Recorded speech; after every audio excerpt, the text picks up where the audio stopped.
తెలంగాణ రైతులందరికీ నమస్కారం. Welcome back to our channel. ఇప్పుడే అందిన తాజా శుభవార్త, 10 ఎకరాల వరకు అయితే నేటి నుంచి రైతు భరోసా అయితే పంపిణీ చేయడం అయితే జరుగుతుందన్నమాట. రైతులందరికీ ఉగాది పండుగ మనకైతే కానుక అన్నమాట. ఇది వచ్చేసి రైతు భరోసా డబ్బులు ఎవరైతే రాను రైతులు ఉన్నారో మీ అందరికీ ఒక పెద్ద శుభవార్త అనమాట. ఈరోజు తారీఖు కూడా చూసుకోవచ్చు మీరు, 21/3/2025 మనకైతే డబ్బులు అయితే విడుదల చేయడం అయితే జరుగుతుంది. ప్రతి ఒక్క రైతుల ఖాతాల్లో ఈరోజు అయితే డబ్బులు అయితే పడబోతున్నట్టు మనకి ప్రభుత్వం అయితే స్పష్టత ఇచ్చిందనమాట. మీ అందరికీ మీరు ఇక్కడ చూసుకోవచ్చు, చాలా రోజుల నుంచి అయితే ఎదురు చూస్తున్నారు రైతు భరోసా కోసం. అయితే డబ్బులు అయితే మనకు ఆ శుభవార్త రానే వచ్చింది. మీ అందరి ఖాతాలో ఈరోజు డబ్బులు అయితే పడబోతున్నాయి. మీరందరూ అయితే ఒకసారి చెక్ చేసుకోండి. డబ్బులు పడ్డ తర్వాత మీకు తప్పకుండా మీ ఖాతా నుంచి అయితే ఒక మెసేజ్ అయితే వస్తుంది, అది కూడా చూసుకోండి. డబ్బులు పడని రైతులు ఎవరైనా ఉంటే ఇప్పటి వరకు ఒకసారి నాకు కింద కామెంట్ చేయండి. మీకు డబ్బులు ఎందుకు పడలేదు అన్న దాని గురించి నేను స్పష్టంగా అయితే చెప్తానమాట.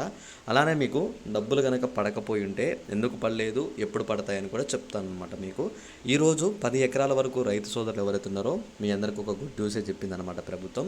రైతు భరోసా వెంటనే విడుదల చేయాలని చెప్పేసి రైతులు అయితే ఆందోళన చేస్తున్నట్టు కూడా మనకైతే స్పష్టంగా అయితే చెప్పారు. ఇప్పటివరకు వచ్చేసి మనకైతే మొత్తంగా మీరు చూసుకుంటే మనకైతే 6-7 ఎకరాల వరకు అన్ని జిల్లాల వరకు అయితే పూర్తి చేయడం అయితే జరిగిందనమాట. మిగతా వచ్చేసి 10 ఎకరాల నుంచి 15 ఎకరాల వారికి ఇవ్వాల్సింది ఉంది. అవి కూడా వచ్చేసి మనకి ప్రభుత్వం అయితే ఈ సంక్రాంతి మనకి ఏదైతే ఇక్కడ మనకి ఈ ఉగాది ఉందో, ఈ ఉగాది మొత్తం అయిపోయే లోపు అందరికైతే 30వ తారీఖు మనకి డెడ్ లైన్ పెట్టిన విషయం మీకు తెలుసు. 30వ తారీఖు లోపు ఈ రైతు భరోసా మొత్తం పూర్తి చేయాలని చెప్పేసి ప్రభుత్వం అయితే నిర్ణయించుకుంది. ప్రభుత్వం నిర్ణయించుకున్నట్టుగానే మనకి 31వ తారీఖు లోపు మొత్తం 20 ఎకరాల వరకు రైతులు ఎవరైతే ఉన్నారో అందరికీ మనకైతే డబ్బులు అయితే విడుదల చేయడం అయితే జరుగుతుంది. డబ్బులు పడ్డ ప్రతి ఒక్క రైతుకి మీకు తప్పకుండా మీరు చూసుకోవచ్చు, మీ భూమి అనేది సాగు చేసి ఉంటే మాత్రమే డబ్బులు అయితే పడతాయని చెప్పేసి చెప్పారనమాట. సాగు చేసే భూములకే డబ్బులు. అలానే మీరు ఇక్కడ ఇంకోటి ఏంటంటే ఐఏఎస్ కానీ ఇతర ప్రభుత్వ ఉద్యోగాలు కలిగి ఉంటే మీకు ఉండవు అని చెప్పేసి ప్రభుత్వమే స్పష్టంగా చెప్పింది.